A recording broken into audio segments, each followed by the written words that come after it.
Hello everyone, आज का topic है दशमलव संख्याओं का स्थानीय मान ज्ञात करना। पिछले वीडियो में हमने दशमलव संख्याओं के बारे में पढ़ा था। दशमलव संख्याओं के दो भाग होते हैं। एक होता है दशमलव बिंदु के बाईं ओर का भाग, जिसे पूर्ण संख्या भाग कहते हैं। इसमें होते हैं इकाई, दहाई, सैकड़ा, हजार, 10,000, लाख, 10 लाख, करोड़, 10 करोड़, इस तरह से। और एक होता है दशमलव बिंदु के दाईं ओर का भाग, जिससे दशमलव भाग कहते हैं। उसमें होते हैं दशांश, शतांश, सहस्त्रांश, इस तरह से। हम कुछ उदाहरणों के माध्यम से दशमलव संख्याओं में स्थित अंकों का स्थानीय मान ज्ञात करना सीखेंगे। यहाँ पर कुछ उदाहरण दिए गए हैं, इन उदाहरणों से हम देखेंगे स्थानीय मान।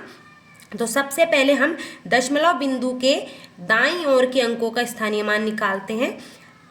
तो दशमलव बिंदु के दाईं ओर है 6 है दशांश के स्थान पर। दशांश का अर्थ होता है 1/10। तो यहाँ पर 6 का स्थानीय मान हो जाएगा 6 गुणा, दशांश का अर्थ होता है 1/10, तो 6 को गुणा करेंगे 1/10 से। 6 कम 6 बटे में 10, 10 का भाग देंगे 6 में। 10 में है 1 शून्य, तो अंश में एक अंक से पहले दशमलव लगेगा। तो यहाँ पर 6 से पहले लगेगा दशमलव, और दशमलव से पहले लगाएंगे हम शून्य। इसके बाद हम 7 का स्थानीय मान निकालेंगे। तो 7 है शतांश के स्थान पर, और शतांश का अर्थ होता है 1/100। तो 7 को गुणा करेंगे हम 1/100 से। 7 एकम 7 बटे में 100। 100 में है 2 शून्य, 100 का भाग देंगे हम 7 में। तो यहाँ पर जब शून्य 2 है, तो यहाँ पर अंश में 2 अंकों से पहले दशमलव लगेगा, लेकिन हमारे पास यहाँ पर एक ही अंक है, तो 1 लगाएंगे हम शून्य। अब हो गई ये 2 अंक। अब दोनों अंकों से पहले लगाएंगे दशमलव, और दशमलव से पहले लगेगा शून्य। इस तरह से हम दशमलव बिंदु के दाईं ओर उपस्थित अंकों का स्थानीय मान ज्ञात करते हैं। अब हम ज्ञात करेंगे दशमलव बिंदु के बाईं ओर के अंकों का स्थानीय मान। तो यहाँ पर हम 6 का स्थानीय मान निकालेंगे। 6 है इकाई के स्थान पर, इकाई का अर्थ होता है 1, तो 6 को गुणा करेंगे हम 1 से।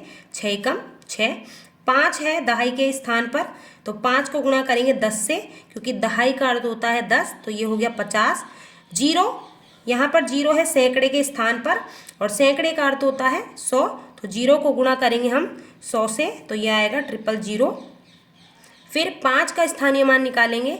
तो 5 है हजार के स्थान पर, तो 5 को गुणा करेंगे 1000 से, तो ये हो गया 5000। इस तरह से दशमलव संख्याओं में उपस्थित प्रत्येक अंक का हम स्थानीय मान ज्ञात कर सकते हैं। एक और उदाहरण से समझते हैं। दशमलव बिंदु के दाईं ओर स्थित अंकों का स्थानीय मान ज्ञात करेंगे। तो यहाँ पर है 1 है दशांश, शतांश, सहस्त्रांश के स्थान पर, और सहस्त्रांश का अर्थ होता है 1/1000। तो यहाँ पर हम 0 को गुणा करेंगे 1 को गुणा करेंगे 1/1000 से। तो यहाँ पर 1 एकम 1 बटे में 1000, ये हो गया 1 का स्थानीय मान 1/1000। इसे दूसरी तरीके से भी लिख सकते हैं। यहाँ पर हर में है 3 शून्य, तो अंश में 3 अंकों से पहले दशमलव लगेगा, लेकिन यहाँ पर एक ही अंक है, तो 2 हम लगाएंगे शून्य, तो यहाँ पर हो गए 3 अंक। अब लगाएंगे दशमलव, और दशमलव से पहले लगेगा शून्य।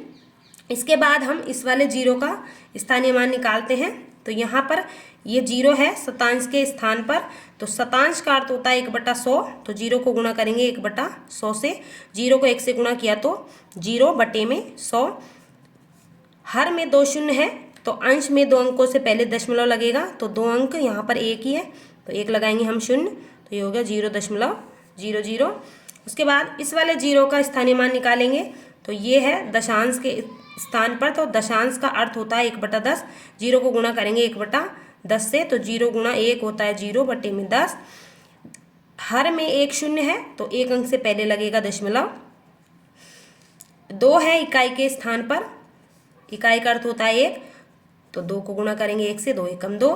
4 है दहाई के स्थान पर, 4 को गुणा करेंगे 10 से, दहाई का अर्थ होता है 10, 4 गुणा 10 हो गया 40। और 3 है सैकड़े के स्थान पर, तो 3 को करेंगे 100 से गुणा, सैकड़े का अर्थ होता है 100, ये हो गया 300।